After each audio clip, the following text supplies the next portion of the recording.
ఇక ఆంధ్రజ్యోతిలో చూద్దాం. యుద్ధం ఆపాలని నాకు ఎవరు చెప్పలేదు. మే 9న అమెరికా ఉపాధ్యక్షుడు మాట్లాడారు. పాక్ భారీ దాడికి సిద్ధమవుతుందని బెదిరించారు. అంతకు అంతా బదులిస్తామని, బుల్లెట్కు శతఘ్నితో సమాధానం ఇస్తామని స్పష్టంగా చెప్పాను. ఆపరేషన్ సింధూర్తో మన సామర్థ్యం ఏమిటో ప్రపంచమంతటికీ తెలిసింది. 22 నిమిషాల్లోనే ఉగ్ర స్థావరాలు ధ్వంసం చేశాం. సైనికుల దళాలపై నమ్మకంతో స్వేచ్ఛను ఇచ్చాం. చాలా దెబ్బతీశారు. ఇక చాలు అంటూ పాకిస్తాన్ కాళ్ళబేరానికి వచ్చింది. పాక్ ఎయిర్ బేస్లు ఇంకా ఐసీలోనే ఉన్నాయి. ప్రపంచమంతా భారత్కు మద్దతుగా నిలిచింది. కాంగ్రెస్ మాత్రం పాకిస్తాన్కు రిమోట్గా మారింది.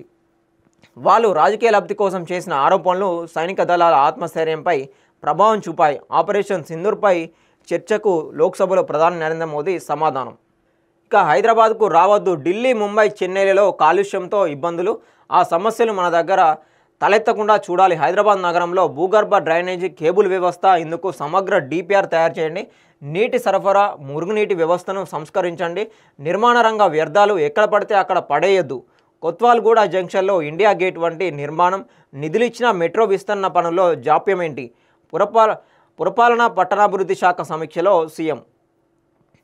ఇక తెలంగాణలో కొత్త మద్యం పాలసీ.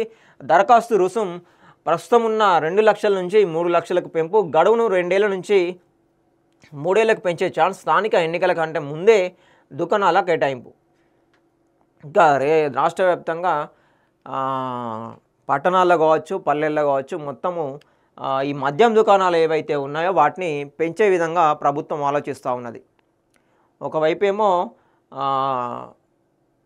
ఈ బడ్జెట్ సరిపోక గుర్తించి దాన్ని బట్టి ఈ మద్యంతోని బడ్జెట్ను రాబట్టాలని చెప్పేసి ఏడాదికి 1,00,000 కోట్ల టార్గెట్గా పెట్టుకున్నట్టుగా అర్థమవుతోంది. దీన్ని దరఖాస్తు రుసుము కూడా 2 లక్షల నుంచి కూడా 3 లక్షలు పెంచడం జరిగింది.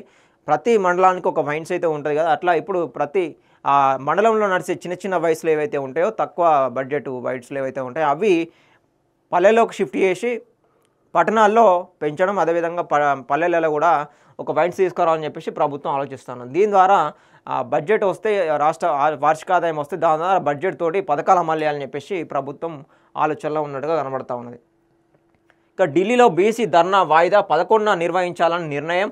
పార్లమెంట్లో దేశ భద్రతపై చర్చ నడుస్తుందనడమే కారణం. ధర్నా తర్వాత 3 రోజులు ఢిల్లీలోనే సీఎం, మంత్రులు బీసీ బిల్లులపై రాష్ట్రపతి ముర్ము, ప్రధాని మోడీని కలిసే యత్నం. రాహుల్